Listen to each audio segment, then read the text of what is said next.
Hi, happy Wednesday. So glad you could join us here at the Shamrock Quilt Studio. Today we're going to give you a little bit of an update on our EPP project. I know we've just started this, but I've made some progress and I want you to see what's going on and where I am in this process. So we'll be right back after this.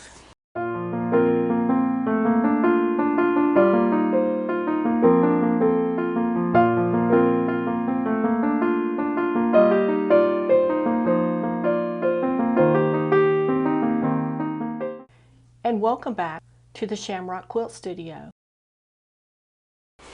Well, hi and welcome back. I want to share with you my progress on our EPP project. And you know, this is the feature fabric that we're using in this project. And I was able last night to cut one strip of this, and then I had some fabric from the green fabric. I think I have a piece of that here somewhere. That's this fabric that I had already cut a strip from. So what I did last night was I sat down while I was watching TV and did a little bit of work on this. And let me just show you actual transparency of how I worked on this last night. I've got this little tray and I like to sit it on the sofa right next to me.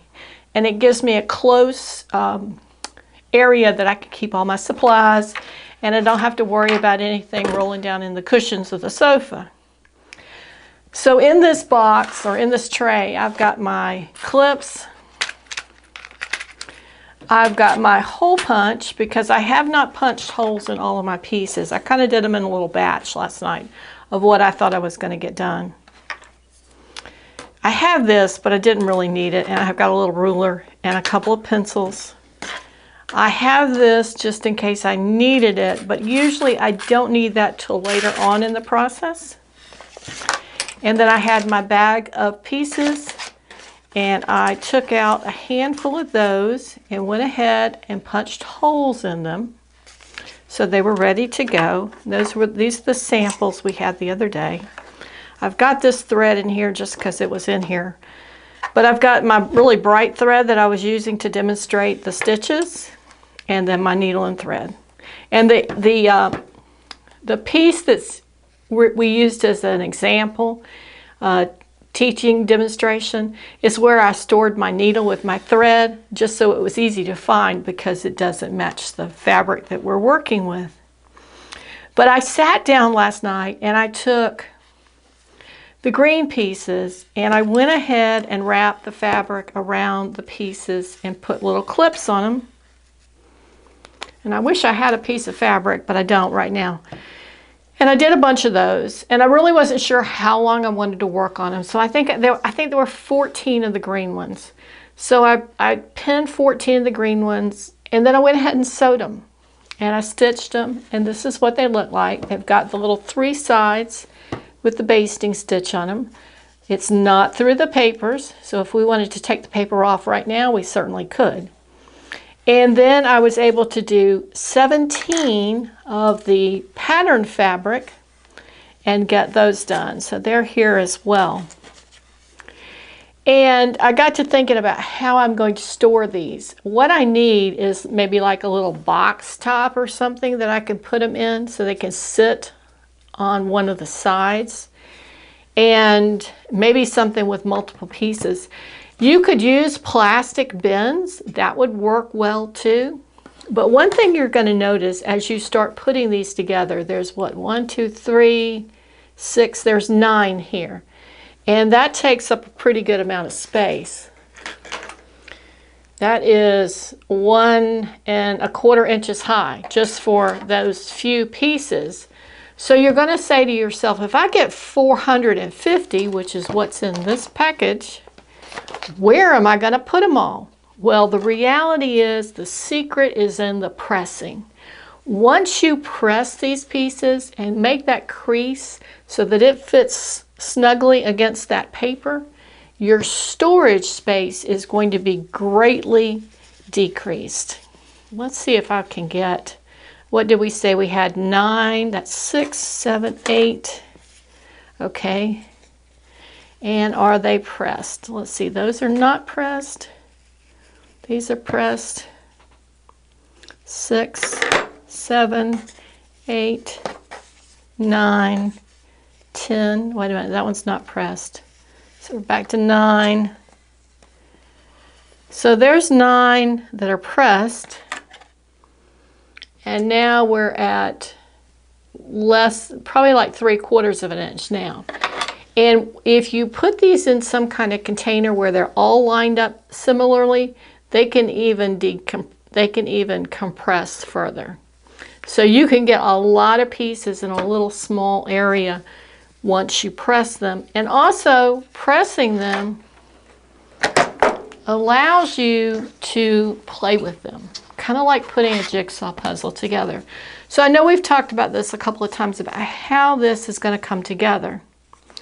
But once they're pressed, you can actually lay them out and get a much better feel for what they're going to look like. Now you are going to have a little bit of bump where all those tails come together. But let me just put this little puzzle together for you here. Now see, we've got all 8 pieces and we've got that little tail sticking out. And if we lift this up, if we're working in 3D, it's a little better than trying to do it flat on the table. But now you can see how they will, and they do. They all come together really nicely. And you can see a little bit about how your pattern is coming together. I should have pressed a few more, but let's see what we've got here. The issue is that these little tails go under multiple pieces, so it's hard to make them lay down flat like that was happening.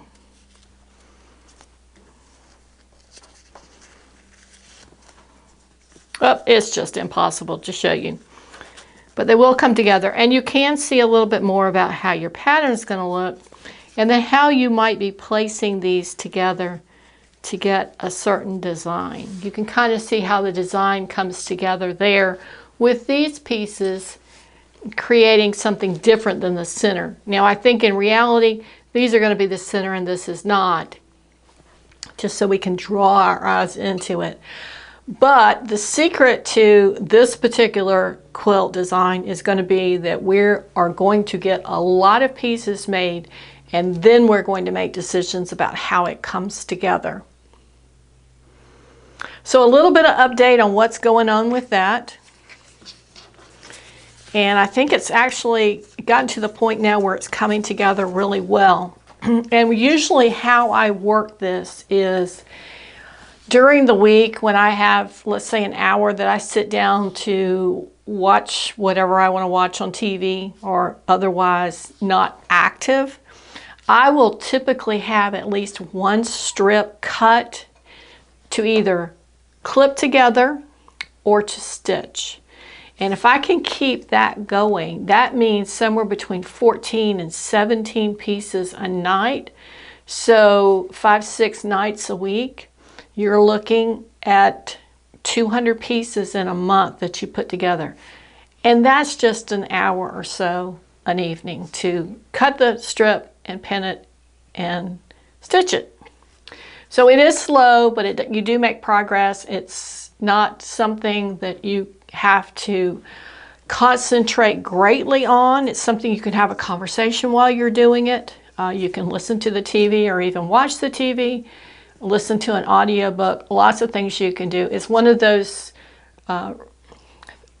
projects where the action is repetitive and you kind of get that in your mind what you need to do and you just move forward with it. Kind of like crocheting or knitting sometimes if you're not working on really intricate designs. That's our update on our EPP project today. I hope you're sewing along with us because I really do love EPP. If it weren't quite so slow, I probably would do more of it, but I have to kind of temper getting a project and being able to enjoy it and finish it versus something that goes on. And perhaps you do too. So stick with us. I don't know that we'll have an update next week because we've had, I think, 2 videos on this project back to back in consecutive weeks. But we will be back shortly with another video to tell you how it's going and maybe even show you the variety of fabrics, because next time we'll have more than just 2. Thanks for joining us. Be sure to give us a thumbs up if you like this video. If you haven't already, please consider subscribing to the channel and share it with a friend. We'll see you next time here at the Shamrock Quilt Studio.